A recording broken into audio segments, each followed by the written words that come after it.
Hi, how are you? Good morning. It's Saturday morning here, and it's just a regular day. I did have a chance to rest with my daughter. As some of you know, my wife she has had surgery, nothing serious, but she is recovering. It was preventive surgery. She's doing fine. She's doing great. The thing is that she cannot take care of our daughter, and she cannot lift her. She cannot carry weight. So I'm stepping up and just taking care of her, sleeping, and just playing with her all day. And it is tiring, you know. I still have work and everything, but hey, it's just a challenge I have to go through. And now she's asleep, so I just took my opportunity to talk to you guys. And I want to share a story. I want to talk about perfection and progress. And this story will start when I was a kid. My father, he was a really, really good and successful businessman and entrepreneur. I looked, I looked at him and I wanted to be like him.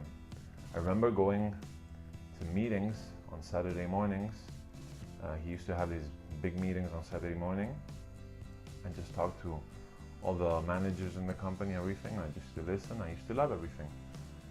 And all I wanted to be, I wanted to be like my father. I looked up, I admired him. And when I was 11, he died. He died of cancer. It was a big surprise back then. I was a child. And I made a decision back then. And I promised myself that when I was a grown up, I would just be like him. I wanted to be as successful as him. And I wanted to have the same businesses that he had. And be respected as a business owner and just do as good as he was. And my plan to reach that and to achieve that was it was very basic. And being a child, I said, listen, your plan to be like your father is to be perfect. My father was really successful, so the only way you can achieve his success is just to be perfect, make no mistakes, and work hard. My father, he worked really, really hard. He could have retired when he was 49. He had very successful businesses before in France and abroad, and he made some really good investments, and he could have retired. So he just kept going on because he loved businesses, he loved entrepreneurship, and that's what he did.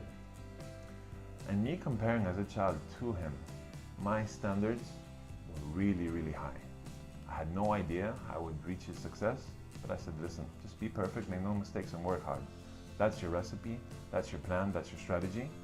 And when I finished university, 6 months after finishing university, I started my first business. I launched my first business, and that was my plan. Work hard, be perfect, make no mistakes, and just work for a long time just so you achieve the success of your father. How do you think that turned out? Well, it was interesting because all I kept doing in my first business was mistake after mistake after mistake after mistake. And obviously, my plan was going exactly the opposite way I wanted it to go. And I soon was very frustrated. And my confidence went way down, my self-esteem went down, my motivation basically disappeared. And back then, when I was 24, 25, I made another decision. I made the decision that I would never be like my father. No matter how hard I worked, my plan was not working. And what I did was just lower my standards, and I say, listen, forget about achieving his success. You're not good enough. My father spoke 6 languages, you speak 3. My father has worked all over the world. When he was that age, he already had successful jobs and he was doing big things, and you're still stuck with 3 employees in Tenerife, in this small island, and you're just not, it's not gonna happen, Jean-Paul. So what I did was lower my standards, and I said, listen, this is what you're good enough for, so just deal with it, accept it, and just eat it, you know. And for 4, 5, 6 years, I was just working on my business, you know, things weren't good, things went bad. My motivation, my progress, my expectation for life, and just my vision and everything basically disappeared, and I settled for that. I settled for good enough, I settled enough for average, and that's how it worked. Luckily enough, I got into coaching. I got into contact with coaching through some people I met, got a coach, and that's where, through coaching, somebody once mentioned, hey, you're really tall. By the way, I'm 6'8", for those of you that don't know, I'm really, really tall. And this person said, you're as tall as Tony Robbins. I'm like, Tony who? Yeah, Tony Robbins is this amazing coach. You should just go on YouTube, type his name down, and just listen to him. He's amazing. So that's what I did.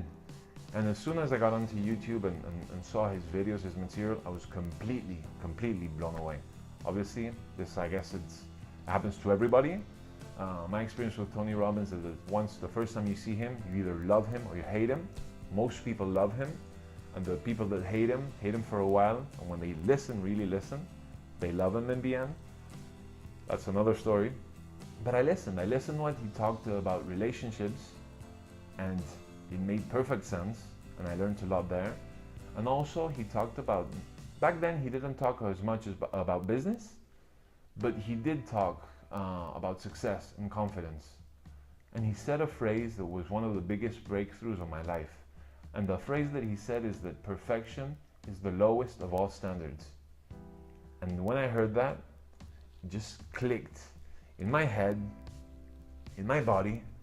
I remember the actual moment where I even got shivers. I'm like, wow, I've been trying to be perfect all my life, and it's just the worst standard I could possibly have. Because being perfect and striving for perfection is just an illusion. It's something that is never gonna happen. There is always this extra thing you can do. There is always this other approach and just this improvement.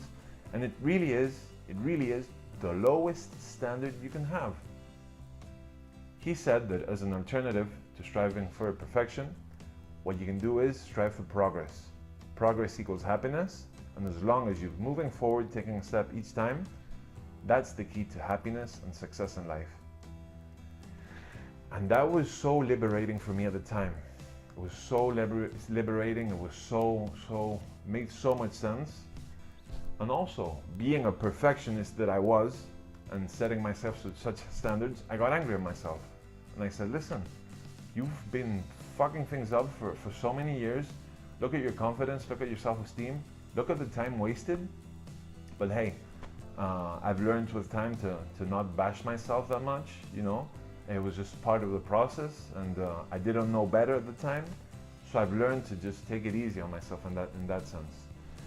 The amazing thing was that after I learned that, and I switched my mindset, and I switched my beliefs, and I took a different approach, and I said, listen, take a step every day and just move forward.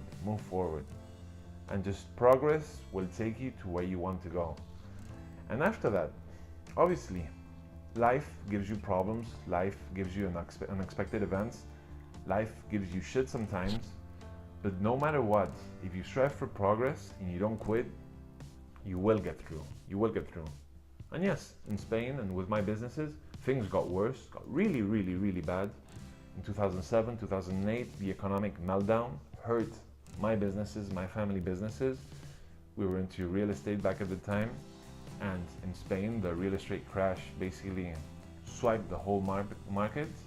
A lot of people went bankrupt. We were almost close to being bankrupt. And it was really hard for my mother, for my sister, for me, for my family. And with this approach, we've gotten back on track. Slowly, things are recovering, but we've gotten back on track with this approach. And relating this to nowadays, the best metaphor I came up with, the best metaphor that illustrates this, and this is the value that I wish you would take now from this video, is boats. You got small speed boats, you know, they take really sharp turns, they go really fast, but they go short distances. So a small boat will take you somewhere close, really fast. You're able to shift directions really fast if you have something in front. And you also have big, you know, the petrol and the cargo ships, the big ones that cross the world. Those are actually huge. They will actually go around the world without more petrol because they have a lot of capacity in the tank. And they're really slow, but once they get momentum, they're almost impossible to stop. For a captain to stop one of those boats, you don't just press a button. You have to actually plan hours in advance that you're gonna stop, because just by taking the engines out and putting the engines out, the boat will keep moving forward. And also another thing that happens is to make turns, a small shift in the direction, if you go long enough, will take you somewhere else.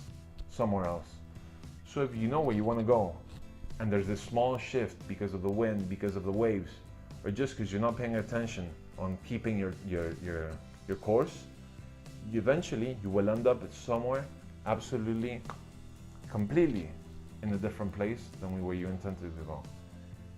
And if you use this metaphor of a big ship for your life, most of the times people go on about in their lives, they have absolutely no idea where they want to go. So can you imagine just taking your car outside, driving, and not knowing where you're going to go? Obviously, you're not going to go anywhere, and you're set up for failure. So at least the most important thing is that you need vision. First of all, you need a vision of where you want to go. And if you're a ship, once you have that vision, you're going to go on your course, and things in life are going to happen. Problems, unexpected things that come up.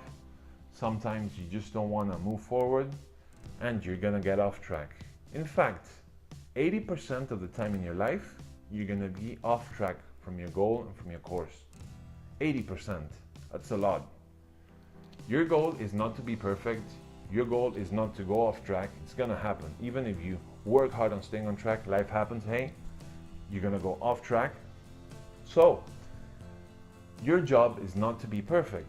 Your job is to right the ship and make sure that every time that you get off track, you go back on track really fast. So the biggest advice I can give you is, once you know where you want to go, make sure you right the ship every step of the way. Your success will depend on how fast you right the ship every time you have a problem, every time you have a challenge, and you just shift some degrees to one side and the other. Get back up, get what you need, and make sure you right the ship to where you want to go. If you do that on a consistent basis, eventually you will get there. And this is the approach I've used for quite some years now. And it's probably one of the biggest lessons I learned. And it's a lesson that helps me a lot, because I know that to play the game of life and to be successful in life, it's not the short bursts and the short things and the quick fixes you can do. It's the long-term persistency, progress, and being constant, and just making sure that whatever you do, in the long run, you're gonna get there by riding the ship all along the way. That's a small story I wanted to share with you guys, and I hope that you can apply this in your own lives, and just make sure that riding the ship along the way is the actual recipe for success on the long term. Nice to see you guys, and I'll see you in the next video. Bye.